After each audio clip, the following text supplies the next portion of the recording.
अस्सलामुअलैकुम, good morning. आज के साथ मैं हूं सबाशी और मैं हूं अनम काज़मी। आज जुमा है 17 मार्च और हम आपके लिए लाए हैं कुछ खबरें, कुछ बातें और बहुत सी मुस्कुराहटें। जी हाँ, मुस्कुराहटें भी लाए हैं, लेकिन थ्रिलर के साथ साथ आज हम बात करने जा रहे हैं एक ऐसे टॉपिक पे जो कि एडवेंचरस है। और गुड मॉर्निंग आज की टीम इस एडवेंचर को करके आई है और इस एडवेंचर को आपको दिखाएंगे भी। अच्छा, इस एडवेंचर के बारे में अगर हम बात करें तो ये एडवेंचर था फॉरेस्ट के हवाले से, जो मेरे और अनम के लिए एडवेंचर भी था, डेंजरस भी था और सरप्राइजिंग भी था। सरप्राइजिंग इसलिए था कि हम ऐसे समझ रहे थे कि हमें लेके जाया जा रहा है प्लांटेशन के लिए, जहां पर हम जाएंगे, सदका जारिया का ये काम करेंगे, प्लांट लगाएंगे और खुद भी सवाब कमाएंगे और लोगों को भी बताएंगे कि प्लांटेशन कितनी जरूरी है, एक दरख्त लगाना कितना जबरदस्त काम हो सकता है किसी भी कंट्री के लिए, किसी भी मुसलमान के लिए।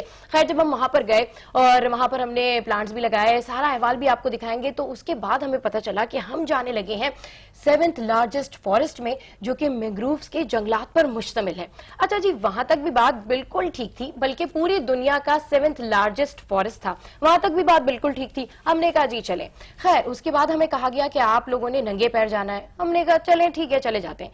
लेकिन जब हम गए, एक नैरो रास्ते को हमने तय किया, उसके बाद तो हमारी जैसे जान ही निकल गई। इतना घना, इतना डरावना और इतना एडवेंचरस जंगल, बहुत ज्यादा मजा भी आया, डर भी लग रहा था। लेकिन हमारी कमान के लिए WWF का जो एक नुमाइंदा थी वो भी हमारे साथ थी, आगे भी थी हमारे क्यू में, पीछे भी थी, और ये सारा एडवेंचर हमने उन्हीं के ताउन से किया। और हमारे साथ जो कैप्टन थे वो थे हुमैर अनवर, जो कि हमारे प्रोड्यूसर हैं, जो कि हमें काफी ज्यादा बैकअप भी दे रहे थे कि नहीं, बिल्कुल डरने की बात नहीं है। तो आज हम ओवरऑल बात करेंगे मैंग्रोव्स के जंगलात पे, प्लांटेशन पे और एडवेंचर पे, और आपको दिखाएंगे ये मनाजिर जो कि पहले कभी आपने नहीं देखे होंगे। बल्कि मैं ये तो कहूंगी कि गुड मॉर्निंग आज में पहली दफा, इवन पाकिस्तान की तारीख में कोई भी मॉर्निंग शो पहली दफा ये एडवेंचर करके आया होगा। समझ तो आप गए होंगे कि आज हम बात करने जा रहे हैं नेचर के बारे में, प्लांटेशन के बारे में। पाकिस्तान को फिलैंथ्रोपी के लिहाज से परखा जाए तो टॉप 5 कंट्रीज की लिस्ट में एक नाम पाकिस्तान का भी है। पर यहाँ हर कोई मुख्तलिफ कॉज के लिए चैरिटी करने को तो तैयार होता ही है, लेकिन नेचर के प्रिजर्वेशन के लिए लोगों को कन्विंस करना एक बहुत मुश्किल टास्क है। और इस बात का अंदाजा हमें उस टाइम पर हुआ जब हमने WWF को विजिट किया और जाना कि किस तरह ये लोग पाकिस्तान में न सिर्फ नेचर को प्रिजर्व कर रहे हैं, बल्कि मुख्तलिफ स्पीशीज को सेव करने का बेड़ा भी इन्हीं के सर है। और इसके साथ साथ प्लांटेशन के जरिए माहौल को चाहे आलूदगी से पाक करना हो या अर्थ आवर डे मनाकर लोगों को फितरत की अहमियत से आगाह करना, ऐसे सब काम पाकिस्तान में मौजूद WWF की ऑर्गेनाइजेशन बहुत बाखूबी सर अंजाम दे रही है। इसी हवाले से सबसे पहले मिलेंगे नेचर से मोहब्बत करने और इसकी हिफाजत करने वाली माली से।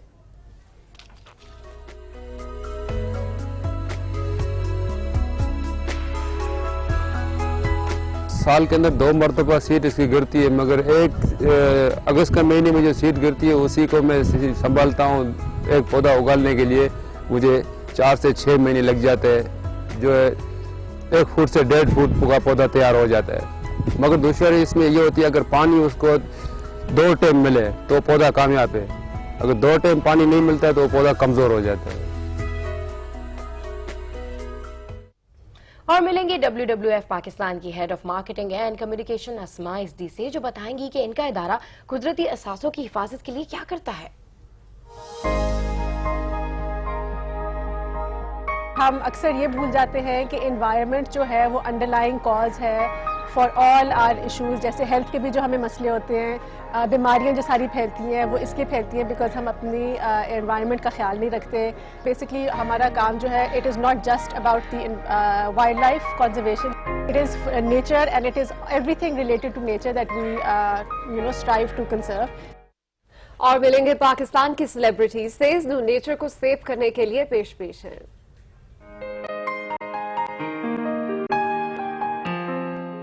जो मेरा अहद है वो ये है कि हमें प्लास्टिक बैग्स कम यूज़ करने हैं। अगर हम अपने इन्वायरमेंट पे काम नहीं करेंगे, पानी नहीं बचाएंगे, बिजली नहीं बचाएंगे, दरख्त नहीं बचाएंगे, पहाड़ नहीं बचाएंगे, तो हम टाइम से पहले ही बर्बाद हो जाएंगे।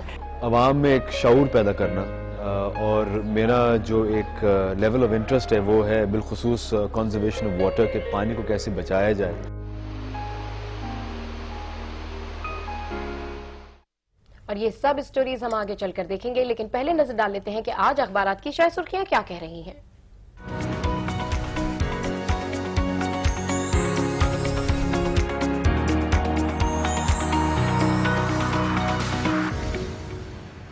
जी जनाब, इस वक्त एक्सप्रेस रोजनामा जो इस वक्त मेरे पास है इसमें आपको अहम खबरें जरूर बताएंगे, लेकिन जो कल की एक बहुत बड़ी खबर रही है वो ये कि फौजी अदालतों पर एक बार फिर से तमाम जमातें जो है वो रजामंद हो चुकी हैं। पीपल्स पार्टी समेत तमाम जमातों ने फौजी अदालतों में 2 साल की तौसी पर इत्तफाक कर लिया है और ये जो है वो आज की अहम खबर है जो कि एक्सप्रेस रोजनामा में भी शामिल की गई है। लेकिन जो आज की मेन लीड बनाई गई है वो आपको बताएं कि घर शुमारी में पेंसिल के इस्तेमाल और बिल्डिंग्स को एक ही नंबर अलॉट करने पर सिंध हुकूमत ने तहफ्फुज़ात शो किए हैं। मुराद अली शाह का इसहाक को इस हवाले से उन्होंने खत भी लिखा है और ये जो है वो आज की अहम लीड है। ठीक है, फौजी अदालतों की आपने बात की तो फौजी अदालतों के हवाले से कहा जा रहा है कि पीपल्स पार्टी को काफी ज्यादा तहफ्फुज़ात थे, लेकिन जब से हुसैन हक्कानी का बयान सामने आ रहा है तो काफी लोगों का ये कहना है कि इस बयान के प्रेशर में आके पीपल्स पार्टी मान गई है और उसका कयाम अब उसकी तौसी का जो है अमल वो मुकम्मल हो जाएगा। खैर, जंग की मेन लीड जो है वो कल दिन भर डिस्कस होती रही, इवन ट्विटर ट्रेंड भी है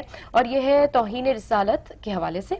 तौहीन रिसालत घिनौना जुर्म है, किसी बेगुनाह पर झूठे इल्जाम के नताइज तबाहकुन होंगे, मैच फिक्सिंग करने वाले क्रिकेटर्स को जेल भेजा जाएगा, ऐसा कहते हैं चौधरी निसार। हमने देखा कि चौधरी निसार ने बड़ी जबरदस्त किस्म की कॉन्फ्रेंस की जिसमें वो खुद आबदीदा भी हुए, वज़ीर आज़म नवाज शरीफ भी इस बात पर आबदीदा हुए और इसके लिए हर मुमकिन कोशिश की जाएगी कि इन तमाम लोगों को पकड़ा जाए, इन तमाम लोगों को सजा दी जाए और इसके लिए उनका कहना है कि अगर सोशल मीडिया को बंद भी करना पड़ा तो हम बंद कर देंगे। तो ये जंग की मेन लीड लगी हुई है। इसके अलावा Chaudhry Nisar spot fixing case के ऊपर भी काफी एक्टिव दिखाई दे रहे हैं और उस पर भी उनका कहना है कि जी हम कोशिश करेंगे कि अगर ये लोग मुलजिम हैं तो इनको सख्त से सख्त जो है वो सजा भी दी जाए, इनके ऊपर इल्जाम साबित हो जाता है। तो अच्छा, दूसरी जो यहाँ इस वक्त मेन हेडलाइन मेंशन है वो है कि जनरल बाजवा की चीनी सियासी और अस्करी क़यादत से मुलाकातें हुई हैं, पाक चीन फौजी ताउन मजीद बढ़ाने पर इत्तफाक किया गया है। अहम खबर है जो कि आज इन्होंने अपनी हेडलाइन बनाई है। उसके अलावा अगर आपको हम कुछ खबरें बताएं तो नवाज शरीफ का एक बयान यहाँ पर मेंशन है कि तुर्की के तमाम रास्ते बलूचिस्तान से निकलेंगे, पाकिस्तान एशिया बलूचिस्तान पाकिस्तान का टाइगर बनेगा, दहशतगर्द भाग रहे हैं, मुकम्मल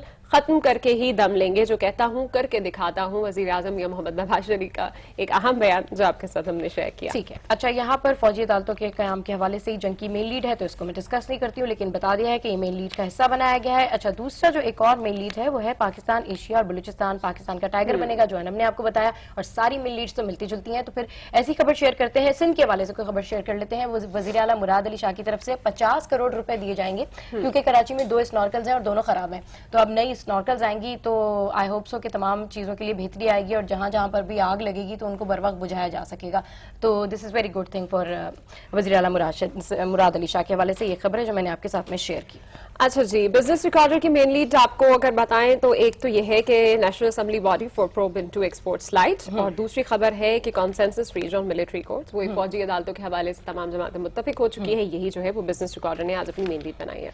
ठीक है, अच्छा, शॉर्ट न्यूज कुछ मैं शामिल कर लेती हूँ और वो है वर्ल्ड बैंक का पाकिस्तान के गरीब तबके के लिए $450 मिलियन के पैकेज का ऐलान। दूसरा एक अफसोसनाक खबर है कि जस्टिस सईदुद्दीन नासिर दिल का दौरा पड़ने से इंतकाल कर गए हैं। तो ये खबर है और डॉन न्यूज की खबर पे चलते हैं और डॉन न्यूज में भी मिलिट्री कोर्ट्स के हवाले से खबरें लगी हुई हैं, जो accord on military courts revival for 2 years और दूसरी में लीड है Imran ask speaker to resign after ECP decision. तो ये तमाम आज की अहम खबरें थी और मेन लीड थी। और ये फंबल टंबल क्यों आ रहे हैं ना, ऐसा क्यों आज पता नहीं, शायद हो रहा है ऐसा, मुझे भी महसूस हो रहा है। लेकिन चले आगे बढ़ते हैं और मेरा ख्याल है कि आज का टॉपिक इतना इंटरेस्टिंग है कि डेफिनेटली आगे चल के ये फंबल्स रुक जाएंगे। मुझे लगता है सबसे पहले की बात कर लेते हैं मरदमशुमारी के हवाले से। आप जानते हैं कि आज तीसरा रोज है पेशावर में, इस वक्त क्या सूरत हाल है जानेंगे आज न्यूज के नुमाइंदे आमिर जमील से। जी आमिर, बताइएगा क्या तफसीलात है, मरदमशुमारी का आज तीसरा दिन है, तफसीलात से आगाह कीजिए। जी बिल्कुल, देखिए जैसे कि हमें पता है कि आज तीसरा दिन है मरदमशुमारी का और इस हवाले से खाना वो मरदमशुमारी का अमल जो है वो जारी है। गुज़िश्ता रोज़ हमारी असिस्टेंट कमिश्नर से बात हुई थी जो कि फोकल पर्सन भी है मरदमशुमारी के हवाले से, तो उनका कहना ये था कि 70% काम जो है वो मुकम्मल कर लिया गया है। मरदमशुमारी और खाना शुमारी के हवाले से पूरे सूबे में ब्लॉक्स बनाए गए थे, 13,000 के करीब जो है ये ब्लॉक्स बनाए गए थे और जैसा कि हम सबको पता है कि खाना व मरदमशुमारी का अमल मरहलावार किया जा रहा है। तो खैबर पख्तूनख्वा में भी पहला मरहला जो है उसमें 13 अजला शामिल किए गए थे, जिनमें पिशावर, मर्दान, चारसादा, नौशहरा, लकी मरवत और DI खान के समेत ये इलाके शामिल हैं, जबकि औरकज़ई एजेंसी को भी पहले मरहले में शामिल किया गया था। तो इस हवाले से मरदमशुमारी के लिए 13,000 के करीब ब्लॉक्स बनाए गए थे, जबकि पिशावर में 270 ब्लॉक्स बनाए गए थे। और ये भी इसमें हमें मालूम है कि मरदमशुमारी के पहले मरहले के पहले हिस्से में सिर्फ खाना शुमारी की जा रही है। तो असिस्टेंट कमिश्नर जो कि फोकल पर्सन है, उनके मुताबिक 70% यानी कि 1500 के करीब जो है ब्लॉक्स का मुआयना मुकम्मल कर लिया गया और उनका इंदराज कर लिया गया। पेशावर से आमिर जमील अपडेट कर रहे हैं, आपका बहुत शुक्रिया। हमारे शहर का कराची का, जहां पर मौजूद है आज न्यूज के नुमाइंदे शहरियार साजिद, उनसे जानते हैं कि खाना और मरदमशुमारी के तीसरे रोज क्या सूरत हाल है। जी शहरियार, अपडेट कीजिए। जी बिल्कुल, कराची के 6 अजला में मरदमशुमारी का अमल जो है वो जारी है। 2 रोज गुजर चुके हैं और आज तीसरे दिन का आगाज जो है वो हो चुका है। 19 साल की ताखीर के बाद फौज की निगरानी में मरदमशुमारी का अमल जो है वो जारी है, जिस पर अमला और जो शहरी हैं उन्होंने एतमाद का इजहार किया है। 17 मार्च तक ये मरदमशुमारी जो है वो जारी रहेगी, जबकि 18 मार्च सिर्फ उन लोगों के लिए मुख्तस किया गया है जो बेघर अफराद हैं। इसी तरह मरदमशुमारी के दौरान जो है वो कई शिकायत भी मौसूल हुई हैं, जिनमें पेंसिल से फॉर्म भरने पर एक खातून को मुअत्तल भी किया गया है। जी ठीक है, बहुत शुक्रिया शहरयार। आप हमें अपडेट चलते हैं लाहौर की जानिब। वहां मौजूद हैं आज न्यूज के नुमाइंदा मियां फरूक, जिनसे जानते हैं कि शहर में आज कौन से इवेंट्स होने जा रहे हैं। जी फरूक, बताइएगा शहर में आज कौन कौन से इवेंट्स काबिल जिक्र हैं? जी, लाहौर में भी आज खाना और मरदमशुमारी का जो है वो तीसरा दिन है। जी बेसिकली खाना शुमारी का आज आखिरी दिन है। आज घरों को नंबर अलाट करने का मरहला जो ख़त्म हो जाएगा और कल से जो है अफराद की गिनती का और इंदराज का अमल शुरू हो जाएगा। और दूसरा जो लाहौर में आज खास इवेंट है, जो दौरा वेस्ट इंडीज़ के लिए कौमी क्रिकेट टीम का कैंप लगाया गया था, उसका भी आज आखिरी दिन है।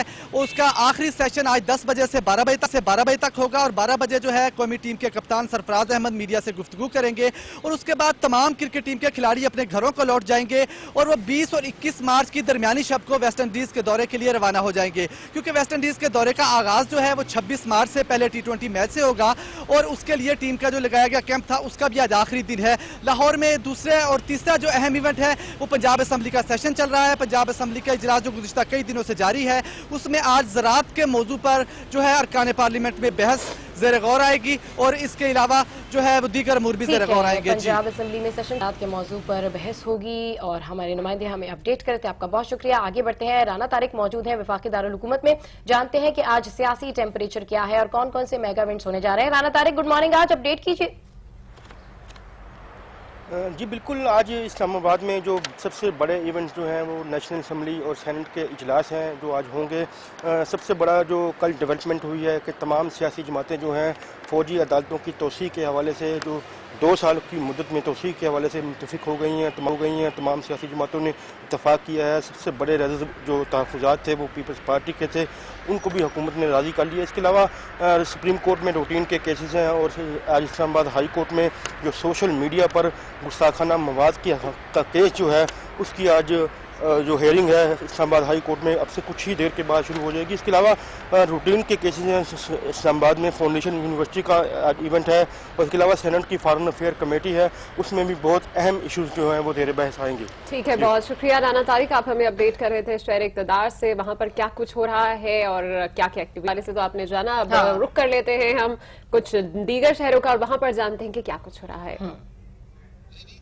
अच्छा, दीगर शहरों का रुख नहीं करते, ऐसा करते हैं कि हम कुछ मुख्तलिफ खबरें जानते हैं कि क्या क्या मुख्तलिफ खबरें, जिसमें सबसे पहले बात करेंगे पीपल्स पार्टी की। और पीपल्स पार्टी की बात की जाए तो पीपल्स पार्टी बिल आखिर मान गई। अब फौजी अदालतों को मजीद 2 साल की तौसी मिलेगी। स्पीकर कौमी असम्बली की जेर सदारत इजलास में पार्लिमानी जमातों में मशरूत हतमी इत्तफाक राय हो गया है।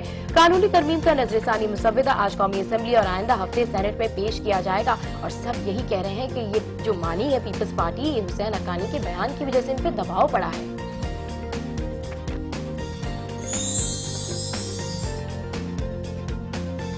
और आपको अपडेट करेंगे, हुकूमत पाकिस्तान ने सोशल मीडिया पर गुस्ताखाना मवाद को रुकवाने के लिए आखिरी हद तक जाने का ऐलान कर दिया। वज़ीर दाखिला ने कहा कि सोशल मीडिया पर तौहीन रिसालत करने वाले इंसानियत के दुश्मन हैं, उनके खिलाफ अमरीका और दीगर ममालिक समेत सोशल मीडिया की वेबसाइट्स के मालिकान का ताउन दरकार रहेगा। सोशल मीडिया के हवाले से इमरान खान ने भी बयान दिया है। उनका कहना है कि ये पागलपन होगा कि सोशल मीडिया को बंद किया जाए, मुजरिमों को लेकिन पकड़ा जरूर जाए। और अब आपको बताएं कि हुसैन हक्कानी ने दावा किया है कि अमरीकियों को एक वीजा भी मिलिट्री अताशी को इल्म में लाए बगैर जारी नहीं किया। तमाम वीजों का रिकॉर्ड मौजूद है। अगर किसी को शिकायत है तो उनके खिलाफ मुकदमा दर्ज करा दे ताकि बाकायदा तहकीकात हो और मुकदमा अदालत में चले। और फैसला आपका में कल हमने देखा कि हुसैन हक्कानी ने कितना जबरदस्त किस्म का बयान दिया और ये वाला जो प्रोग्राम था ये सबका जो है नजरों पे था, सबके मरकज़े निगाह था और इसमें उन्होंने बहुत सारी बातें की और इंकशाफात भी की और बहुत सारी बातें आज हम भी करेंगे शो में, काफी चीजें शामिल करेंगे, लेकिन शो में यहाँ वक्त है ब्रेक का, जिसके बाद शामिल करेंगे खाना बनाने का झटपट तरीका और बताएंगे आपको कि गुड मॉर्निंग आज की टीम किस तरह का एडवेंचर करके आई है।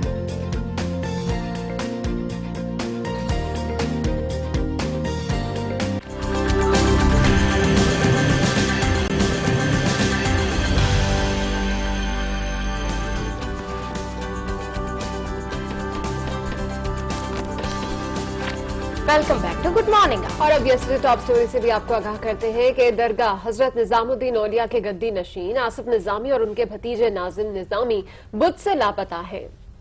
आसिफ निजामी का फोन लाहौर एयरपोर्ट पर 4:30 बजे के करीब बंद हो गया था। तब से अब तक उनका कुछ पता ही नहीं चल रहा है। दरगाह हजरत निजामुद्दीन के गद्दी नशीन आसिफ निजामी और उनके भतीजे नाजिम निजामी निजी दौरे पर पाकिस्तान आए हुए थे। दोनों निजी मसरूफियात के बाइस कराची से लाहौर गए। काम मुकम्मल होने के बाद बुध की शाम निजी एयरलाइन की परवाज से वापस कराची आना था। ज़राए के मुताबिक दोनों अफराद कराची वापस आने के लिए लाहौर एयरपोर्ट से परवाज में सवार हुए। तहम नामुकम्मल दस्तावेजात पर सज्जादा नशीन के भतीजे को परवाज से ऑफलोड कर दिया गया। आसिफ निजामी निजी एयरलाइन की परवाज से कराची पहुंचे, लेकिन एयरपोर्ट से ही लापता हो गए। पाकिस्तानी दफ्तर खारजा ने गुमशुदगी की तस्दीक करते हुए कहा कि भारतीय हाई कमीशन ने गुमशुदगी से आगाह किया है। मुताल्लिका इदारे मामले को देख रहे हैं। भारतीय मीडिया के मुताबिक आसिफ निजामी का फोन 15 मार्च को शाम 4:25 पर बंद हुआ, जिसके बाद से उनके अहले खाना मुसलसल राब्ते की कोशिश कर रहे हैं, लेकिन राब्ता नहीं हो पा रहा। और अब अखबारात के एडिटोरियल में कॉलमिस्ट क्या लिख रहे हैं, इस पर नजर डालने के लिए हमारे साथ मौजूद है नफीस रहीम साहब, सीनियर जर्नलिस्ट। अस्सलाम वालेकुम and welcome to good morning. कैसे हैं आप? ठीक ठाक हैं? क्या आज अखबारात के एडिटोरियल लिख रहे हैं? जी, आज सबसे पहले हम डिस्कस कर लेते हैं जो पेंडोरा बॉक्स खुला है हक्कानी साहब के स्टेटमेंट के बाद। मेमो गेट स्कैंडल, ये तमाम इदारियाँ हैं। एक्सप्रेस है, एक्सप्रेस ने मेमो गेट का पेंडोरा बॉक्स, और जंग है हक्कानी लीग्स पार्लियामानी कमीशन तश्कील दिया जाए। इसी हवाले से ओपिनियन डॉन में है हक्कानी एंड एबटाबाद, ये अशरफ जहांगीर काजी साहब का आर्टिकल है। बहुत लोगों ने इस पर बात की है। कहा जा रहा है इसकी बाज़गश जो है वो असम्बली में भी सुनाई दी गई है, जहाँ ख्वाजा आसिफ ने मुतालबा किया है कि इसे पार्लियामानी कमीशन बना दिया जाए। डिप्टी जो स्पीकर ने कहा कि ठीक है आप जो है TORs तय कर लें। वो यानी कि पूरा एक मरहला फिर शुरू होगा, गवर्नमेंट और अपोजिशन बैठेगी और अगर ये हुआ कि TORs बनेंगे और फिर कमीशन बनेगा। बहरहाल इसकी बाज़गश सुनाई दी है पीपल्स पार्टी को। जो हम कल कह रहे थे, सभा ने सवाल भी किया था कि पीपल्स पार्टी कैसे इसको आजमाइश से निकलेगी, ये एक बड़ा स्कैंडल शुरू हो गया। तो इसी हवाले से इदारियों ने ये कहा है कि ठीक है कि एक स्कैंडल आया है, इसको प्रोब होना चाहिए, लेकिन जो आर्टिकल अशरफ जहांगीर काजी साहब ने लिखा है, उन्होंने ये कहा है कि ऐसा क्या उछुम्बा हुआ। उन्होंने कहा कि एक गवर्नमेंट का तकाजा था, उस दौर का तकाजा था। उस वक्त गवर्नमेंट एक आपका एम्बेसडर ने अपने पॉलिटिशियंस को, जो उनके सुपीरियर्स थे, वो तो एक उनके लिए एक इंस्ट्रूमेंट के तौर पर काम कर रहे थे। उन्होंने उन सुपीरियर्स की राय की बेस पर एक एक्शन लिया, कुछ अमरीकियों को बुलाया, किया और एक मैनस था जो हम कहते हैं दहशतगर्दी का, उसको ख़त्म किया। तो इसमें ऐसी क्या बात थी? और हक्कानी ने कौन सा उसको एडमिट किया? हक्कानी ने एडमिट नहीं किया। अगर किया भी है और उसे करना चाहिए, हक्कानी क्यों भाग रहे हैं इससे? वो ये कहते हैं कि कमीशन रिपोर्ट को पब्लिक करना चाहिए। जो भी एबटाबाद के रेड था, जो May 1 और May 2 की नाइट के दौरान जो 2011 में हुआ था ये इंसिडेंट, इसको तहकीक होनी चाहिए। इसकी रिपोर्ट को, जो कमीशन की रिपोर्ट है, पब्लिक होनी चाहिए, ताकि तमाम लोगों का, क्योंकि ये अब खुशी शाह भी कह रहे हैं कि ठीक है अगर आपने ये किया तो पब्लिक करें उस रिपोर्ट को और मालूम करें कि कौन कौन शामिल था एबटाबाद जो ओसामा बिन लादेन के खिलाफ रेड हुआ था। इस हवाले से अच्छा, इसमें जो है हुसैन हक्कानी के जो बयान है उसको भी बड़ा निशाना बनाया जा रहा है और अब कहा जा रहा है अपोजिशन जमातों की जानिब से, एक तो इस कमीशन रिपोर्ट के लिए भी और उनके बयान की जानिब से भी कि जी इसकी अब वजाहत दी जाए, क्योंकि उन्होंने तो साफ बयान दिया है कि जी वो जो अमरीकी अताशी थे उनकी मर्जी से हम वीजे लगा के दिया करते थे सारा। जी हाँ, इसी हवाले से कह रहे हैं कि सिर्फ उन्हें गद्दार देना सवाल नहीं कर रहे हैं। गवर्नमेंट का ये मौक़िफ़ है कि ख्वाजा आसिफ ने कहा है कि गद्दार देना काफी नहीं है। आप तहकीक करें, कमीशन बनाया कि इसमें कौन कौन इन्वॉल्व था, क्योंकि वो भी ये कह रहे हैं कि उन्होंने ये भी कहा है कि न सिर्फ पॉलिटिशियन बल्कि सिर्फ पॉलिटिशियन ही इन्वॉल्व नहीं थे। ये खुर्शीद साहब ने एक बात की है, तो इस पर तहकीकात होनी चाहिए कि आखिर ये वजह क्या थी और कितने बड़े पैमाने पर ये स्कैंडल आया है, आखिर इसकी रिपोर्ट क्यों सामने नहीं आ रही। ठीक है नफीस साहब, अब तहकीकात होंगी तो डेफिनेटली स्टोरी जो है वो अनफोल्ड भी होगी और पता चलेगा कि आगे क्या होने जा रहा है। अगला इदारे किस पर? अगला इदारे एक बहुत बड़ा अहम इशू है तो सिर्फ पॉलिटिसाइजिंग प्रमोशंस, लेकिन इसके बेस पर जो है अब तक की हुकूमती कारकर्दगी देखें, दोनों आपने तो रोज़ाना पढ़ती हैं खबरें और हेडलाइंस पढ़ती हैं न्यूज़ की, आपने देखा है कि अदालत जो अदलिया, चाहे वो सुप्रीम कोर्ट की कराची रजिस्ट्री हो या सुप्रीम कोर्ट हो इस्लामाबाद में, हुकूमत की चाहे वफाकी गवर्नमेंट हो या सिंध गवर्नमेंट हो, क्या स्टेटमेंट्स आ रही हैं जजेस के हवाले से। तो ये जजेस की जो गवर्नमेंट के हवाले से कि एक ठेके पे दे दिया जाए, ना अहल हैं, काम नहीं कर रहे, हमें हैरत हो रही है क्या हो रही है। जिसके हवाले से बात कर रहे हैं नफीस नईम साहब, क्योंकि टाइम हमारे पास बहुत शॉर्ट होता है, तो बहुत शुक्रिया आपने आज 2 एडिटोरियल्स के ऊपर बात की और हमारे साथ मौजूद होते हैं हमेशा हमारे फेवरेट, हमारे सीनियर सहाफ़ी, और कभी कभी क्योंकि टाइम बहुत शॉर्ट होता है तो हमें उनको बीच में कट ऑफ करना पड़ता है। और उनको कट ऑफ करने की वजह ये है कि आज हमने ये बताना है कि हमने जब हम WWF गए तो हमने वहाँ पर क्या कुछ किया, तो ये सब सारी स्टोरी जो है वो आपके साथ शेयर करेंगे। पर शो में यहाँ वक्त है ब्रेक का, जिसके बाद मिलेंगे।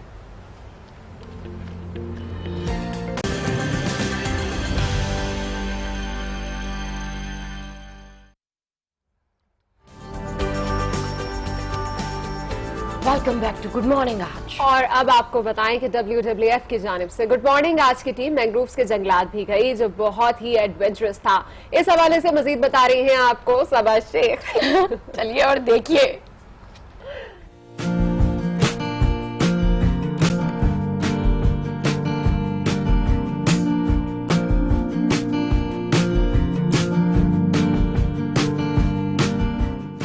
फाइनली बहुत ज़्यादा डेंजरस स्पेस कवर करने के बाद हम लोग यहाँ पर पहुँचे हैं और मेरे साथ फरा मौजूद है। और फरा, ये मेरी पूरी ज़िंदगी में, पूरी लाइफ में, स्कूल कॉलेज में मैंने बड़े एडवेंचर किए हैं, लेकिन ये एडवेंचर मैंने इससे पहले कभी नहीं किया और अभी वापस भी जाना है यहीं से। फरा बताएं ये कौन सी जगह है? Okay, so right now we are standing in the 7th largest mangrove forest in the world. Dangerous भी कह सकते हैं, but yes, more adventurous. जितना भी आपका सारा रूट रहा है और बड़ी गाइडलाइन के साथ हमने शुरू किया था कि जी ऐसे नहीं करना, ये नहीं करना, ये नहीं करना, but I guess at the end of the day जब हम यहाँ पहुँचे हैं और अब जब वापस भी जाएंगे, so entirely ये बहुत अच्छा और बहुत adventurous experience रहा होगा। So इसकी जितनी आप रूट्स देख रहे हैं, ये इसकी सारी रूट्स हैं मैंग्रोव। ओके, ये सारी रूट्स है। You found something?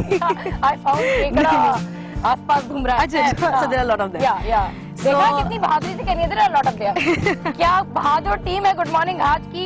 ओके, सो इसको बचाने के लिए हमारा जरूरी एक इनिशिएटिव ये है कि जो कम्युनिटी यहाँ पर होती है वो इसकी डेफिनेटली लकड़ी को इस्तेमाल करने के लिए उसको यूटिलिटी पर्पसेस के लिए उसको काटती थी और उस हवाले से हमने उनको awareness the. And in fact long time back हमने एक प्रोजेक्ट भी स्टार्ट किया जो यहाँ पे गैस पाइपलाइन उसको प्रोवाइड की गई, जो बर्निंग पर्पस के लिए अगर वो उसको काटते थे तो वो उसको कम कर दें। हमारे पास बहुत ज़्यादा लोग आते हैं फॉर दिस फॉरेस्ट ट्रैकिंग और मैंग्रोव फॉरेस्ट को देखने के लिए।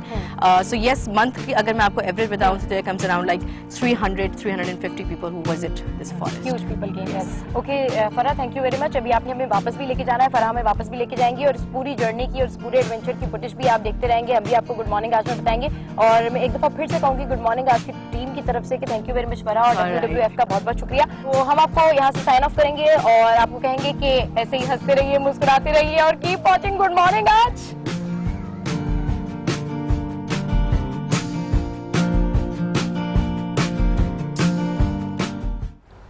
और आपने देखा कि किस तरीके से केकड़ों के आसपास मैंने खड़े होके और लिंक्स रिकॉर्ड करवाए और आपको दिखाया कि कितने घने जंगल में हम गए थे, कितना जबरदस्त हमने एडवेंचर किया था।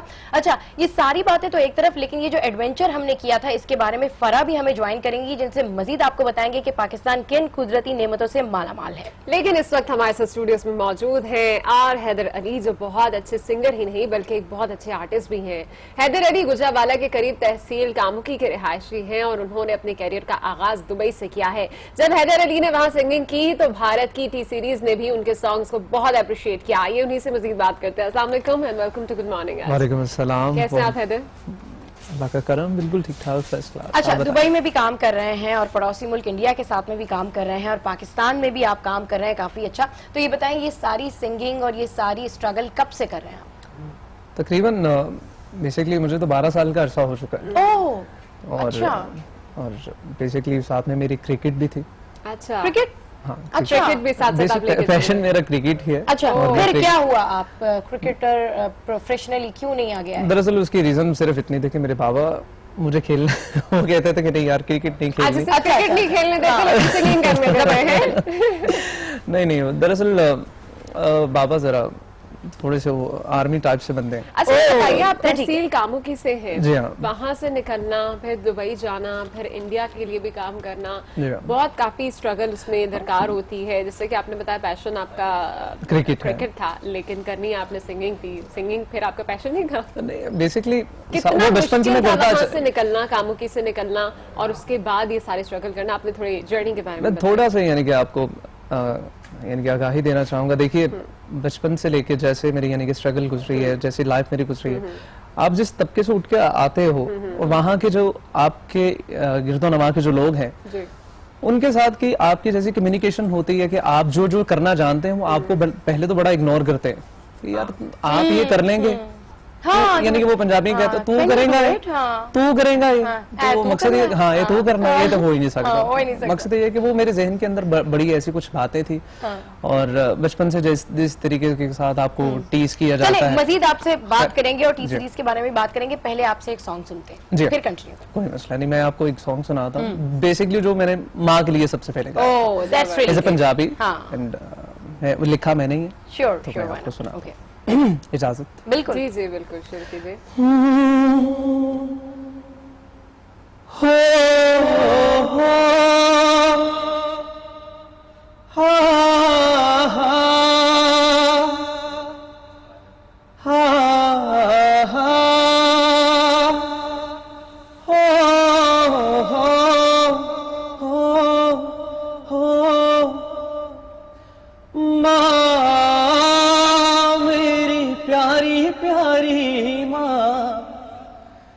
तेरे कदमां दे विच दिसदी जन्नत दी मैनू थां, मां मेरी प्यारी प्यारी मां, अपनी गोद च पाके बचपन दी ते लोरी सुना।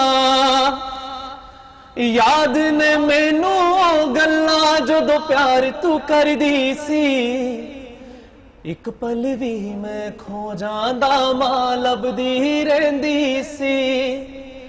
हुण जदों दा परदेस गया मैनू कोई ना लभदा ए, ओही मंजर अखां दे हुण अगे घुमदा ए। मां मेरी प्यारी प्यारी मां, तेरे कदमां दे विच दिसदी जन्नत दी मैनू थां।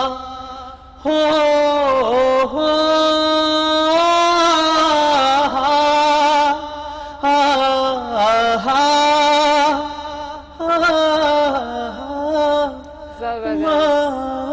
वेरी नाइस है, बहुत खूबसूरत आपने गाया। और एक बात मतलब इसके बाद तो कुछ लफ्ज ही नहीं बन रहे, क्या कहा जाए। वो बहुत ऊंची है माशाल्लाह, काफी लाउड है। मेरा ख्याल है आपको तो माइक चेक की जरूरत ही कोई नहीं पड़ती होगी, वैसे ही माशाल्लाह काफी लाउड और बुलंद आवाज है आपकी।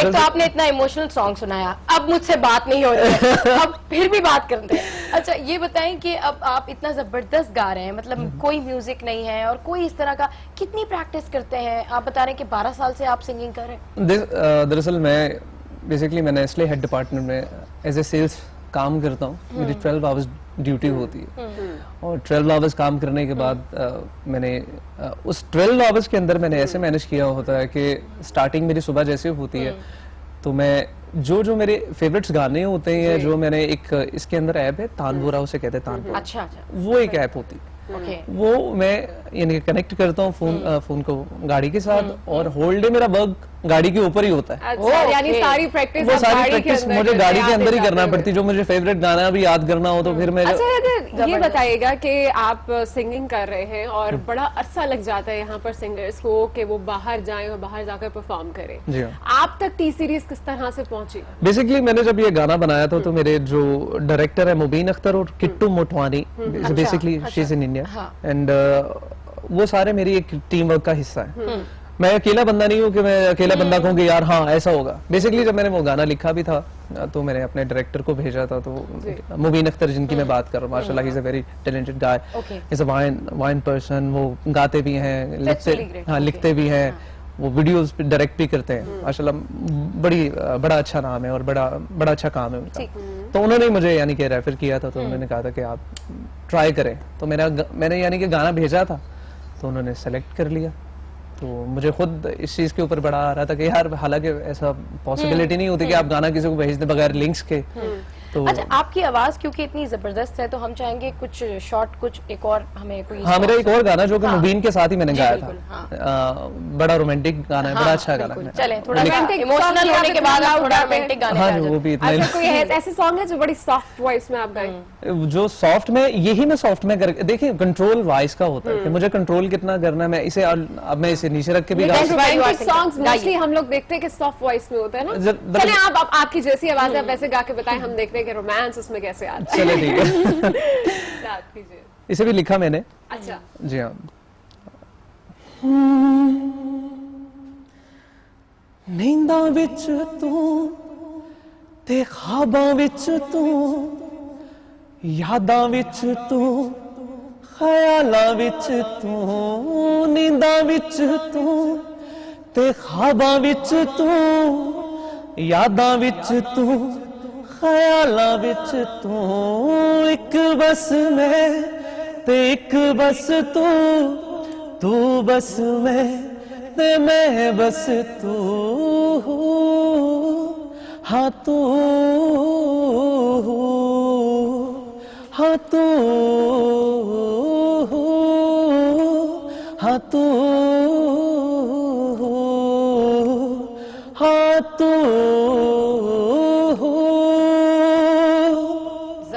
जबरदस्त, आपने इतना जबरदस्त गाया। आपने कहा कि ये गाना आपने खुद लिखा है। जी हाँ। अच्छा, एक बात आपको करना पड़ेगा कि गुड मॉर्निंग आज के लिए भी आप कोई गाना लिखेंगे और फिर वो आप गाएंगे और हमारे शो पे आके सुनाएंगे। ये कब कर रहे हैं आप? चाहे आप दुबई में भी हो लेकिन आप अपनी वीडियो सेंड कर सकते हैं।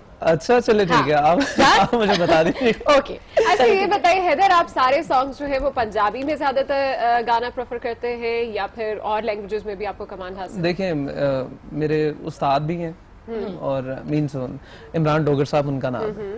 बेसिकली मैं उनसे काफी आगाही लेता हूँ, यहाँ कराची बेस्ड है। अच्छा, माशाल्लाह बड़े अच्छे, बड़े बहुत अच्छे सिंगर। तो वो मुझे एक चीज बड़ी समझाते हैं, वो कहते हैं कि यार जहाँ तुम पले बड़े हो वहाँ की जो खुशबू है उस मिट्टी की जो तुम महसूस करते हो, मेरे ख्याल से बेटर देन दैट कि जो तेरा यानी कि वेव स्टाइल है वो पंजाबी का बड़ा पंच है। तो मैं उर्दू को शायद इतने अच्छे तरीके से शायद निभा नहीं पाता, लेकिन मैं ट्राई करता हूँ। ऐसी बात नहीं, मेरा एक और आईडी गाना है जो कि गुड्डी पटोला है, वो मैंने मिक्स उर्दू गाया है। अभी हो सके तो आप इजाजत देंगे तो मैं सुना दूंगा। ये कि बस थोड़ा सा गुनगुना सकते हैं। हाँ, मैं गुनगुना सकता हूँ, ठीक है। तो अगर आप कहेंगे तो हाँ बिल्कुल गुनगुनाइए। चले ठीक है। क्या बनना सवरना तेरा है, तू जला जैसे सवेरा है, मेरी आंखों में तेरी मस्ती है, मेरी हस्ती में तू ही बसती है, दो जहां में वार दा प्यार प्यार प्यार दा, तेनू रब दा वास्ता रखी ना हुण फासला, माना तू गुड्डी पटोला पटोला आग का गोला, पटोला एज तेरी अब हो गई 16, पटोला गुड्डी पटोला, तेरे नाल मेरी एक कहानी बन गई, उदों दी जिंदगी रवानी बन गई, तेरे नाल हुण मेरा जीना मरना। हैदर बहुत शुक्रिया, आपने बहुत जबरदस्त गाया और हम कोशिश करेंगे कि आपको दोबारा भी बुलाएं और आप ऐसे ही चमकते रहें, ऐसे ही पाकिस्तान के लिए गाते रहें और ऐसे ही आपको अचीवमेंट मिलती रहे। हमें बहुत खुशी होती है आप जैसा टैलेंट बुला के। Thank you very much. Thank you so much, आप हमारे साथ आए और इतना जबरदस्त टैलेंट था पाकिस्तान का जिससे हमने आपको मिलवाया। शो में लेंगे यहाँ पर एक ब्रेक, जिसके बाद मिलेंगे आजमाइशी से और उनसे जानेंगे कि WWF की क्या एक्टिविटी।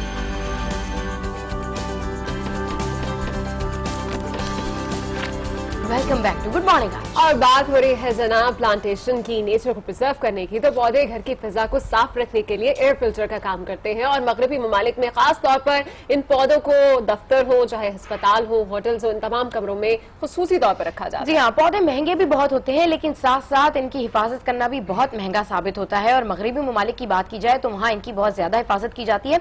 नेचर से मोहब्बत करने वाले भी बहुत कम लोग होते हैं, लेकिन जो लोग नेचर से मोहब्बत करते हैं और उनका ख्याल रखते हैं उनको सवाब भी मिलता है। इसी हवाले से हमने माली से बात की है, आइए सुनते हैं कि ये माली जी क्या कह रहे हैं।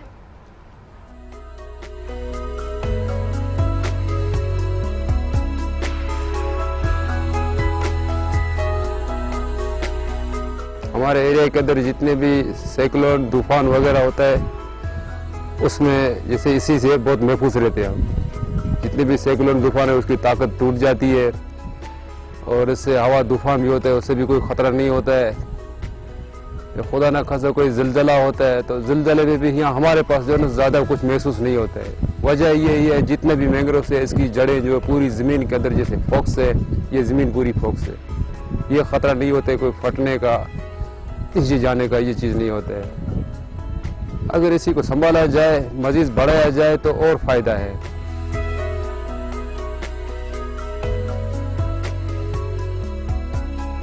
साल के अंदर 2 मरतबा सीट इसकी गिरती है, मगर एक अगस्त के महीने में जो सीट गिरती है उसी को मैं संभालता हूँ। एक पौधा उगालने के लिए मुझे 4 से 6 महीने लग जाते हैं, जो है 1 फुट से 1.5 फुट का पौधा तैयार हो जाता है। मगर दूसरी इसमें ये होती है, अगर पानी उसको 2 टाइम मिले तो पौधा कामयाब है, अगर 2 टाइम पानी नहीं मिलता है तो पौधा कमज़ोर हो जाता है। जिस सुबह को पानी मिला उनको, शाम को भी पानी मिला, तो इसी तरह जून जुलाई में पानी की सतह बढ़ती है, जिस वजह से पानी ज़्यादा मिलता है इनको। जैसे सर्दियों के सीज़न में पानी की सतह कम होती है तो उसमें ज़्यादा नुकसान होता है, गल जाते हैं, सड़ जाते हैं।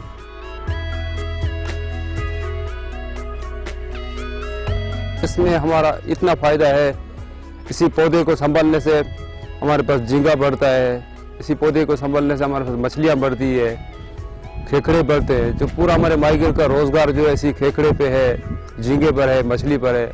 आज अगर ये नर्सरी हमारे पास ये मैंग्रोव वाली ना होती तो हमारे माईगिरों को कोई कारोबार होना बहुत मुश्किल है। सिर्फ नुकसान ज़्यादा दे रहा है तो लयारी लीवर का जो गंदा पानी आता है उससे बहुत नुकसान हो रहा है। उसमें जितनी भी मछली है सारी मर जाती है।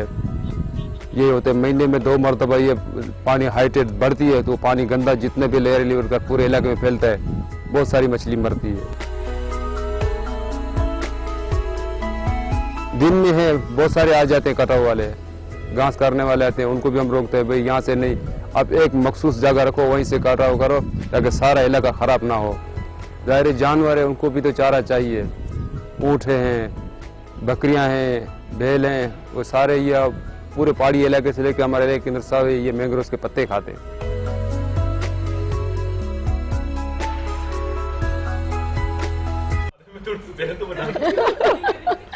जनाब इस वक्त हमारे साथ स्टूडियोज में मौजूद है WWF के रीजनल मैनेजर असद शहबाज खान। इनसे बात करते हैं और जानते हैं उस एडवेंचर के बारे में। Welcome to good morning. आज कैसे हैं आप? बड़े परेशान हैं आप, हम पता नहीं क्या सवाल करने जा रहे हैं आपसे। मैं आपसे ऑफ द रिकॉर्ड पूछ भी रहा था, मुझे बता दें। नहीं, जितना आपने हमारे साथ किया है ना उस दिन, जितना खतरनाक आपने एडवेंचर करवाया, उसके बाद आपसे सवाल नहीं बताया। आज आप बदला लेंगे मुझसे? बिल्कुल बदला लेंगे हम। अभी तक हमारी तबीयत ठीक नहीं हुई है, हमने सोचा कि आज आपको बुला के हम पूरा बदला लेंगे। ये जो काम आप कर रहे हैं WWF की जानिब से, सबसे पहले तो मैं ये जानना चाहूंगी कि WWF का बहुत बड़ा रोल है इस वक्त पाकिस्तान के अंदर, और हमने जैसे कि विजिट भी किया, मैंग्रोव फॉरेस्ट विजिट किए, उसके अलावा आपने हमें एक बीच पर भी काफी एक्टिविटीज कराई है जो आगे चल के हम दिखाएंगे भी। ये काम आप लोग कब से कर रहे हैं? देखिए WWF पाकिस्तान जो है, पाकिस्तान में 1970 से काम कर रहा है। तो हमें एक बहुत लंबा अरसा हो चुका है, हम पूरे पाकिस्तान में फैले हुए हैं और हमारे 32 ऑफिस अक्रॉस पाकिस्तान हम लोग काम कर रहे हैं।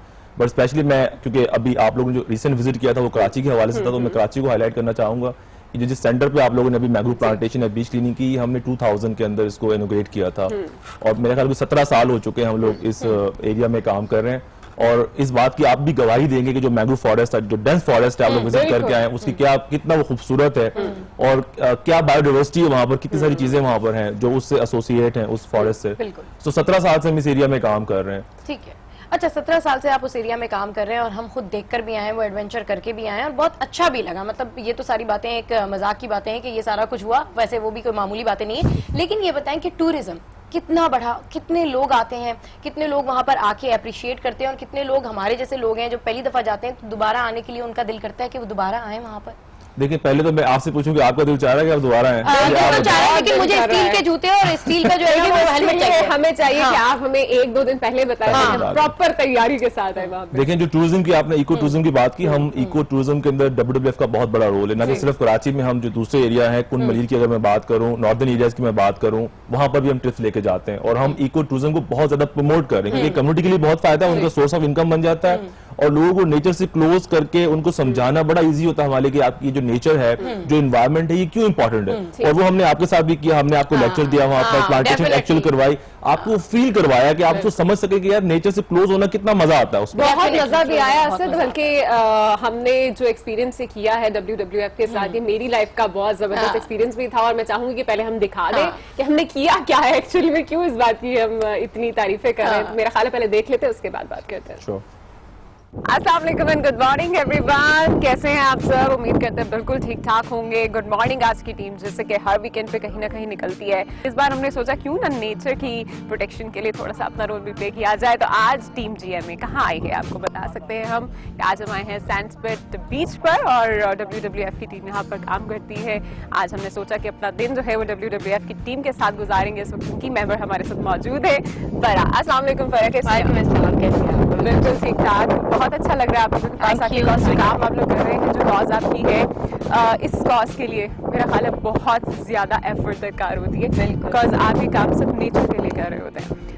Tell us something about your organisation. आज जो हम यहाँ सैंडस्पिट पे हैं आपके साथ, तो यहाँ पे हमारी बेसिकली दो चीज़ों पे काम हो रहा होता है। One is the mangrove forest that you can see behind, और एक हमारा जो है वो ग्रीन टर्टल का यहाँ पे प्रोग्राम है जो कि हम रन कर रहे होते हैं, उसका कंजर्वेशन प्रोग्राम है। सो मैंग्रोव फॉरेस्ट में आज हम यहाँ पे प्लांटेशन वगैरह कर रहे हैं। वो तो हमारी टीम मेरा ख्याल है वो इस वक्त कर रही है, आप दिखा भी सकते हैं और हमारे कैमरामैन आपको दिखा रहे होंगे कि किस तरह से टीम GMA यहाँ पर आई है और इस वक्त प्लांटेशन कर रही है। मैंग्रोव्स के बारे में बताइएगा, क्या इंपॉर्टेंस है इनकी, क्योंकि ये सिर्फ कोस्टल एरियाज जो होते हैं वहीं पर हम इनको प्लांट कर सकते हैं। बिल्कुल बिल्कुल, मैंग्रोव की जो प्लांटेशन होती है वो अलोंग द कोस्टल बेल्ट ही होती है, और इसकी सबसे बड़ी एक इम्पोर्टेंस ये है कि ये आपके लिए एज अ गार्ड का रोल प्ले कर रहा होता है। सो बेसिकली इसकी जो, अगर मैं थोड़ी सी टेक्निकल लेवल पे बात करूँ, तो इसकी जो रूट्स होती हैं वो नेचुरल कैलामिटीज के शॉक वेव्स को एब्जॉर्ब करती हैं। हम इनफैक्ट अभी आपको फॉरेस्ट ट्रैकिंग पे भी लेके जाएंगे, so you could actually see के वहाँ पे अगर आपको कोई स्पीशीज देखने को मिल जाते हैं, छोटे छोटे थोड़े बहुत, तो वो भी आप वहाँ देख सकते हैं। सीजन होता है ना तो स्पीशीज का, ये स्पेशली जो आप टर्टल्स का बता रही हैं। जी, टर्टल्स का तो डेफिनेटली सीजन होता है। वो हम जब, आई थिंक हम बीच पे जब जाएंगे, so I will brief you over there, क्योंकि वहाँ पर आपको देखने को भी मिल जाएंगी चीजें। And I might arrange a turtle hatchling for you people to release in the sea. Exactly, so I just check it out with them अगर उनके पास अवेलेबल हो। ग्रेट। चलिए जनाब, अभी फरा के साथ हमने WWF की मेंबर थी, उनके साथ बातचीत तो की है और अभी मैं मजीद एक्साइटेड हूँ क्योंकि हमने बहुत सी स्पीशीज अभी देख ली है। जनाब, देखा आपने कि हम लोगों ने वहाँ पर क्या कुछ किया और मैंग्रोव फॉरेस्ट में हम लोगों ने, हमारी पूरी टीम ने मिलकर प्लांटेशन भी की। इस वक्त असद हमारे साथ है, तो उन्हीं की जानिब एक बार फिर से बढ़ते हैं।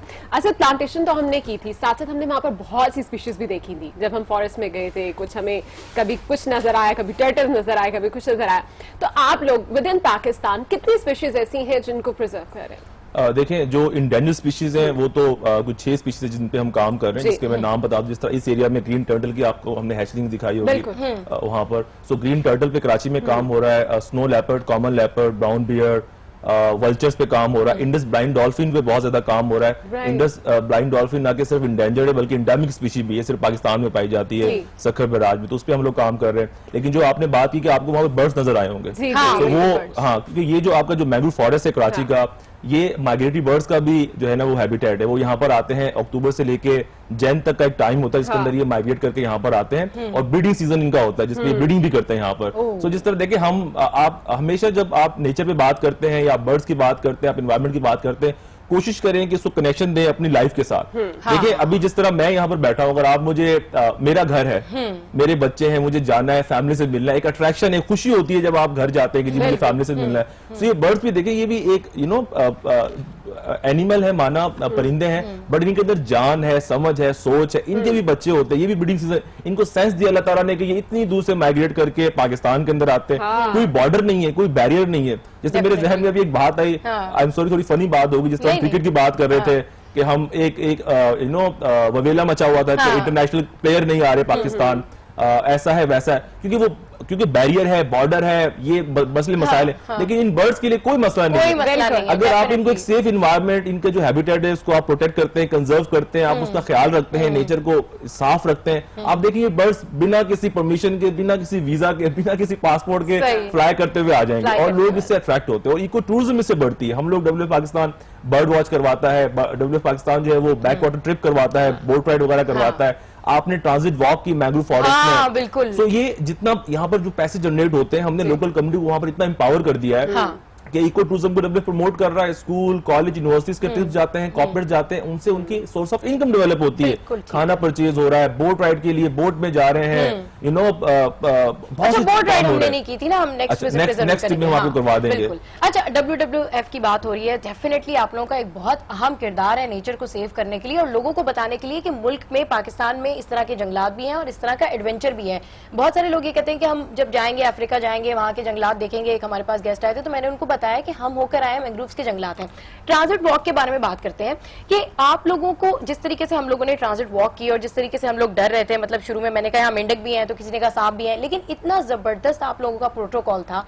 फरा आगे थी, आपका एक और जो नुमाइंदा था वो पीछे था, तो किस तरीके से आपको ट्रेनिंग दी जाती है इन तमाम लोगों के तहफ़्फ़ुज़ात दूर करते करते, मतलब डरते डरते हम आगे गए तो हम इंजॉय करने लगे और वो इंजॉय करते करते फिर हम पहुंच गए और हमें लगा कि नहीं यार हमें दोबारा भी यहाँ पर आना चाहिए। तो ये सारा आप कैसे कंफर्टेबल बना लेते हैं दूसरे लोगों देखिए, जिस तरह मैंने अपनी बात की शुरुआत में कहा था कि हम लोगों को नेचर से क्लोज करना चाहते हैं, तो ये फियर जो आपने कहा ये होता है लोगों में, बल्कि बड़ी मतलब एक अजीब सी बात है कि कराची के लोगों को जो कराची में रहे, इनफैक्ट आपको भी नहीं पता था कि मैंग्रोव फॉरेस्ट यहाँ पर है, तो आप भी अफ्रीका की बात कर रहे हैं, आप कह रहे हैं कि हम वहां जाएंगे, यहाँ जाएंगे, लेकिन एक इतना बड़ा डेंस फॉरेस्ट पाकिस्तान के अंदर है, कराची शहर के अंदर, कराची के अवाम को ही नहीं पता, लोग वहां पर जाते ही नहीं है। तो वो यही फियर होता है कि जी पता नहीं, जिस तरह आप लोग, मुझे याद है कि आप लोग डर रहे थे कि अंदर पता नहीं क्या होगा, कैसे होगा, लेकिन जब आप लोग गए तो आपको खुशी हुई।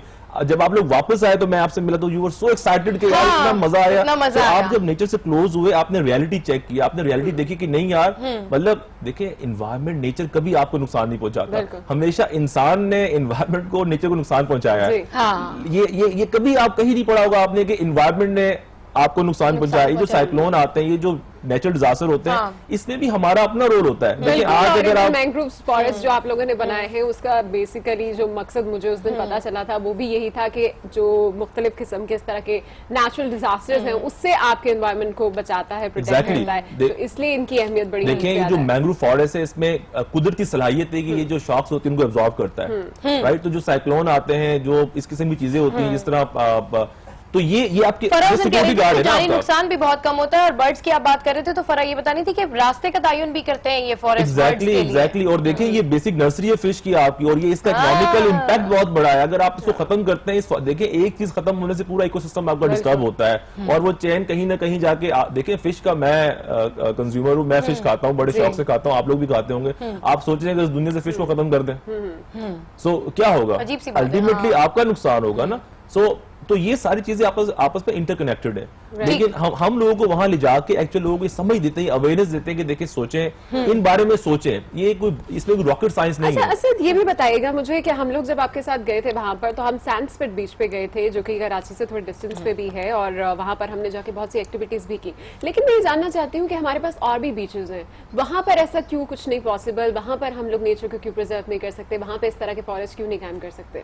देखिए फॉरेस्ट तो जो एक नेचुरल फॉरेस्ट है वो तो है, लेकिन फॉरेस्ट कायम करना तो थोड़ा सा नहीं, जैसे वहाँ पे आपने प्लांटेशन की है, मैंग्रोव्स फॉरेस्ट प्रॉपर बनाया गया है वहाँ पर, और काफी टाइम लगा है, काफी साल लगे हैं, और उसके बाद वहाँ पे ये सब कुछ डेवलप हुआ है। तो ये हम बाकी जगहों पर, बाकी बीचेस पर क्यों नहीं कर सकते? देखिए इस बीच की एक और बहुत ही खासियत, जो खास बात है वो ये है कि ये जो 5.5 किलोमीटर का एरिया है, ये ग्रीन टर्टल का नेस्टिंग एरिया है। जिस तरह मैंने पहले कहा, ग्रीन टर्टल इंडेंजर्ड स्पीशी है। इस वक्त पूरी दुनिया में ख्याल कोई 90,000 इसकी जो है ना वो तादाद पाई जाती है, जो कि दुनिया के हिसाब से बहुत आधे जंगल में जाने के बाद फरा ने बताया था कि यहाँ पे 60 से ज्यादा स्पीशीज होती हैं, तो मैंने कहा यहाँ आप क्यों लेकर आ गए हमें। सो इस वजह से इसकी प्रोटेक्शन हम समझते हैं कि इसकी सफाई सुथरा, जिस तरह आप लोगों ने बीच क्लीनिंग वहां पर की, तो बहुत जरूरी है, बिकॉज हर साल, अच्छा एक बड़ी इंटरेस्टिंग बात मैं आपको बताऊं, जो ग्रीन टर्टल जो यहाँ पर ये नेस्टिंग करता है, जो हैचलिंग्स वगैरह हम रिलीज करते हैं बाद में, ये जब टर्टल ग्रो करता है, बड़ा होता है, तो ये इसी बीच पे आगे दोबारा इसका जो सिस्टम होता है, जो रिप्रोडक्टिव जो इगलिंग का प्रोसेस होता है, वो दोबारा आगे यहीं पर होगा, राइट, वो दोबारा यहीं पर आएगा इसी बीच पे। तो ये अल्लाह ताला की खासियत है, उनको अल्लाह ताला ने दी है। WWF डेफिनेटली एक बहुत अहम काम कर रही है नेचर को प्रिजर्व करने में। अच्छा, आप लोग कभी आगे चलकर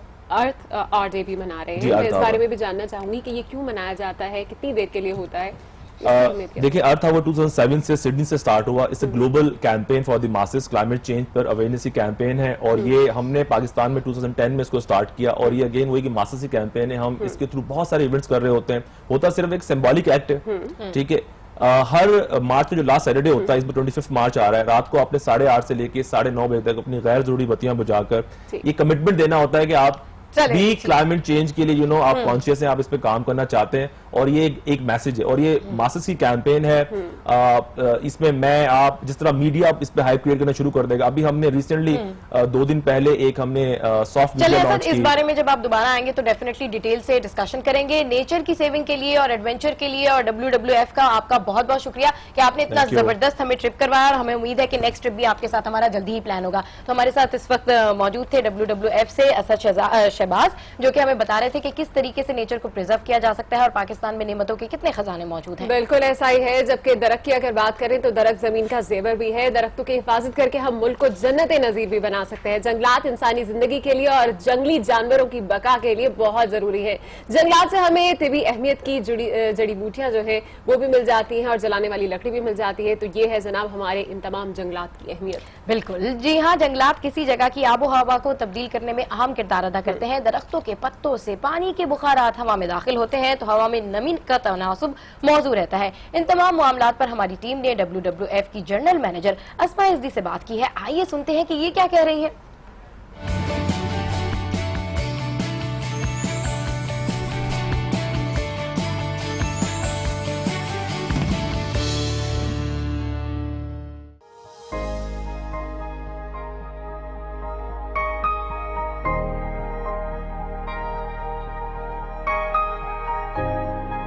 मेरा नाम अस्मा इज़्ज़ी है और जब से मैं WWF में आई हूँ आई बिलीव कि it's opened up my eyes to the issues that we have in Pakistan.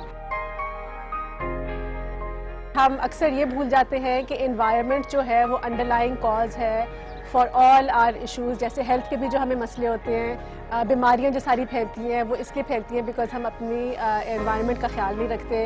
Basically हमारा काम जो है it is not just about the wild life conservation जैसे अक्सर लोगों का ख्याल है। It is nature and it is everything related to nature that we strive to conserve, including oceans, fresh water, climate change and energy, food and agriculture and other similar, and of course wildlife species, forests are all the areas that we focus on. Indus dolphin जो है of course सिर्फ Indus river में होती है और ये एक indicator species है। सो ये स्पीशीज़ जो है अगर उसकी हेल्थ और उसकी पॉपुलेशन ज़्यादा होगी, इसका मतलब है कि आपका रिवर सिस्टम जो है it is healthy and it is able to support us, the communities that live around that area, etc. etc. Basically जो मैंने बात सीखी है वो ये है कि everything is connected in the ecosystem. तो अगर आप एक जगह क्या कहते हैं गंद फैलाएंगे वो किसी और जगह भी जाके उसका इम्पैक्ट होगा। फॉर एग्जांपल आपने प्लास्टिक बैग बगैर सोचे समंदर में फेंक दिया, वो प्लास्टिक बैग जो है वो टर्टल्स भी खा लेते हैं। वो टर्टल जो खाता है फिर वो ऑब्वियसली उसके गले में फंसता है एंड वो it causes the turtle to die. That is of course a big problem once again because the turtle population species is an indicator species of the health of your ocean. Pakistan everyone knows is an agriculture based economy. बहुत ज़्यादा हम अपनी फसलों पे depend करते हैं for of course the farmers and earn their livelihoods as well as let's say fishermen who do it etc etc. So of course ये आप natural resources हैं जिस पे आप rely कर रहे हैं। अगर आपने फसलें उगानी हैं तो आपको पानी चाहिए उसके लिए, इसलिए आपको पानी भी बचाना चाहिए, आपको पानी सही तरीके से इस्तेमाल करना चाहिए।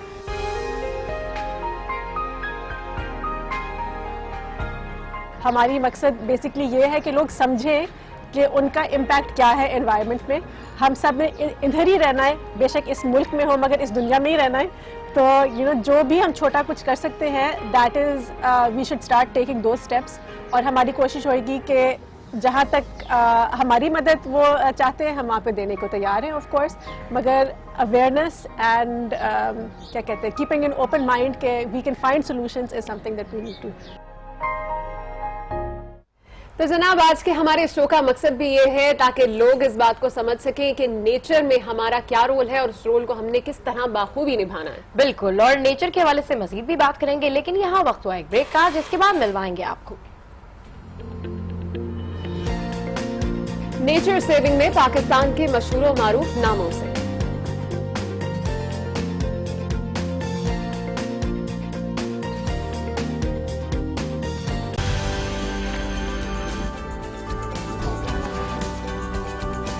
Welcome back to good morning आप। और शो में आगे बढ़ने से पहले आपको आम खबर से आगाह करेंगे। आपको बताएं कि भारत ने दरगाह हजरत निजामुद्दीन औलिया के गद्दी नशीन आसिफ निजामी और उनके भतीजे के पाकिस्तान में लापता होने पर पाकिस्तानी हुकूमत से राब्ता कर लिया है।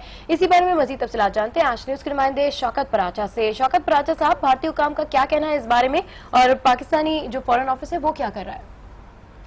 देखिए, कल तो ये ऑफिशियल लेवल पे मामला आया था सामने, लेकिन अब भारत की वजीर खारजा सुषमा स्वराज खुद इस मामले में आ गई हैं और उन्होंने एक बाकायदा ट्वीट किए हैं, 4 ट्वीट से बयान, यानी जिसको हम कह सकते हैं आया। उसके मुताबिक वो कह रही है कि 2 भारतीय शहरी जो कि हजरत निजामुद्दीन औलिया रहमतुल्लाह अलैह की दरगाह के गद्दी नशीन है, आसिफ अली निजामी और उनके भतीजे नाजिम अली निजामी, जो कल से पाकिस्तान से लापता हैं।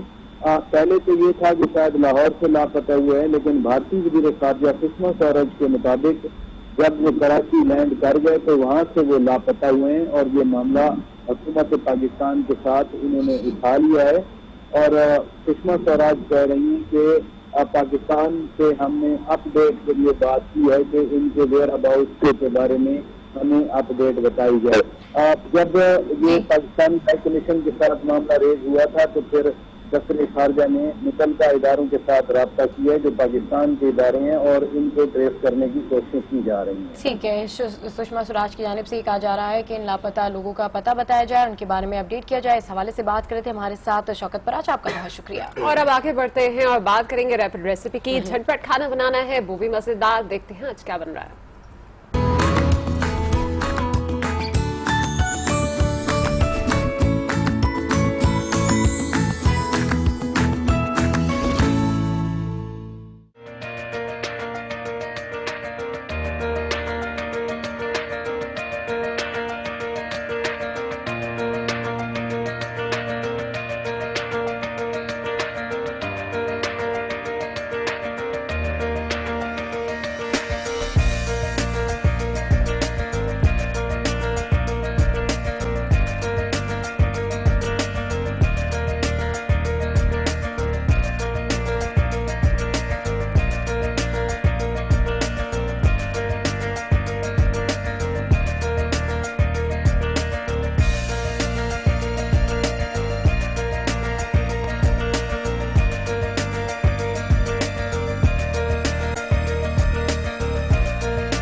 बड़ी जबरदस्त और हेल्दी से क्लब सैंडविचेस इस वक्त मावरा ने बनाए हैं जो कि टेस्टी भी बहुत ज्यादा थे। और इसमें आप एक चीज एडिशनल जो ऐड कर सकते हैं वो है कैबेज। अगर आप इसमें कैबेज ऐड करेंगे तो वो भी जरा मजेदार सा जायका देंगे। हाँ बिल्कुल, मेरी अम्मी रोजाना इस तरह का क्लब सैंडविच मुझे बना के देती हैं ब्रेकफास्ट में, तो अब मैं भी कैबेज ऐड करके देखूंगी और आपके एडवाइस पे अमल करूंगी। अच्छा, अभी बात कर रहे थे हम नेचर के हवाले से, तो बहुत सारी हमारी ऐसी सेलिब्रिटीज हैं जो नेचर को सेव करने के लिए बहुत पेश हैं। आइए देखते हैं कि किस तरीके से नेचर को सेव करते हैं और क्या कह रहे हैं।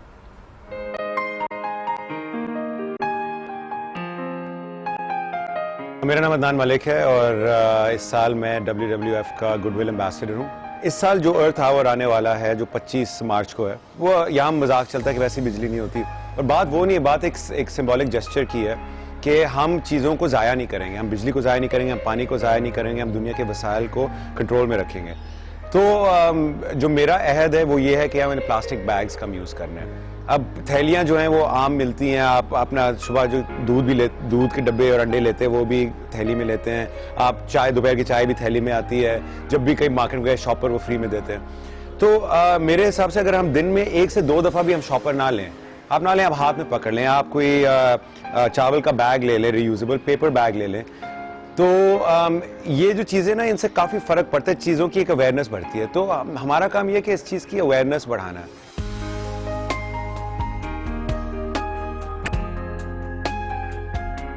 मैं हूं नुशा अशरफ और आज मैं WWF के साथ एक और साल एज ए गुडविल एम्बेसडर काम करने जा रही हूँ।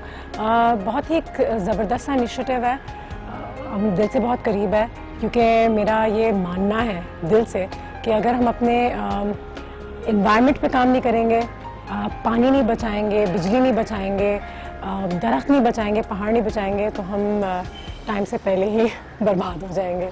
तो बस इसी वजह से मैंने एक बार फिर इस ऑर्गेनाइजेशन का साथ दिया है और इस दफ़ा कोशिश करूँगी कि अपनी आवाज़ जो है वो अपने शोज़ के ज़रिए भी, आप जैसे लोगों के शोज़ के ज़रिए भी एक आम आदमी तक पहुँचे। क्योंकि आप और मैं तो शायद ठीक चीज़ें जानते हैं, हमने क्या करना है क्या नहीं करना, लेकिन एक आम आदमी आज भी अपनी ज़िंदगी में इतना मुब्तला है कि उसके पास वक्त नहीं है दरख्त बचाने के लिए या किसी जानवर का ख्याल रखने के लिए। लेकिन कहते हैं कि यही चीज़ें घूम फिर के दोबारा हम में ही अटैक करेंगी, तो फ़र्ज़ बनता है कि करें, और इसलिए मैं यहाँ पर मौजूद हूँ।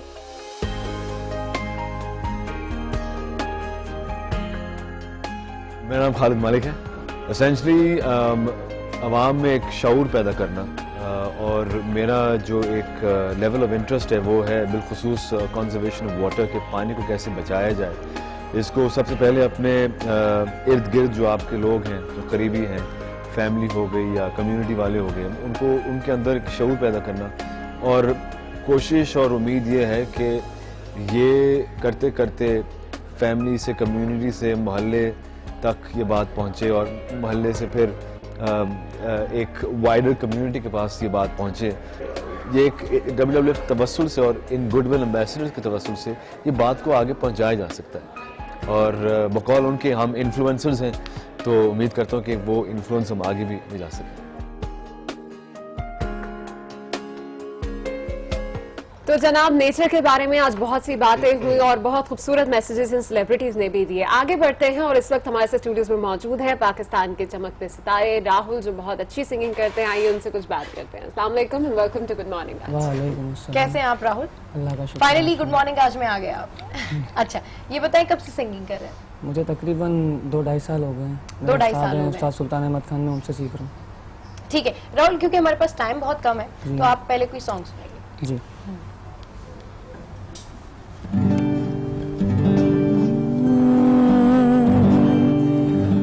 बातें तेरी करते हुए थक के सो जाता हूँ, फिर आसमां जाने कहाँ मुड़ जाती है, देखते देखते तुझे ये गलियाँ तेरी तरह खुशबू चले तारे हमारा रातों में जिए।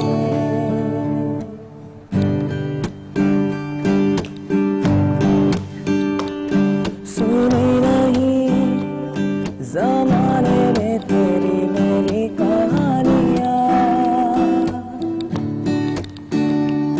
सुनी नहीं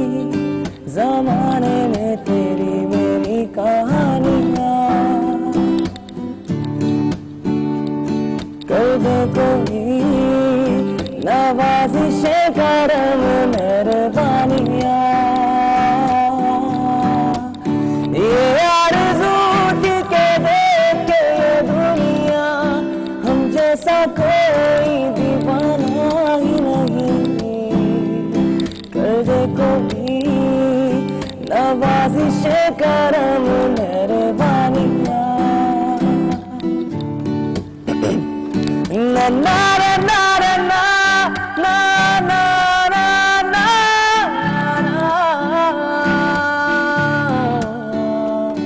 सुनी नहीं ज़माने में तेरी मेरी कहानियाँ। राहुल, बहुत खूबसूरत आपने इस सॉन्ग को गाया है। जो सॉफ्टनेस आपकी आवाज में है ये जबरदस्त है। मुझे बताइए कि कौन आपकी इंस्पिरेशन है, किसको देख के आप गाना गाते हैं, कौन होता है जहन में जब आप गाना गा रहे हो? अरिजीत सिंह। अरिजीत सिंह। अच्छा, क्योंकि 30 सेकंड्स बचे, गुनगुना दीजिए, फिर हम आपको यहाँ से सी ऑफ करेंगे क्योंकि टाइम बहुत शॉर्ट है। अच्छा।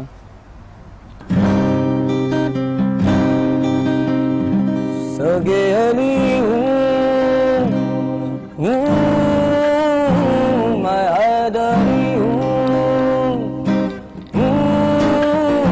सगे अली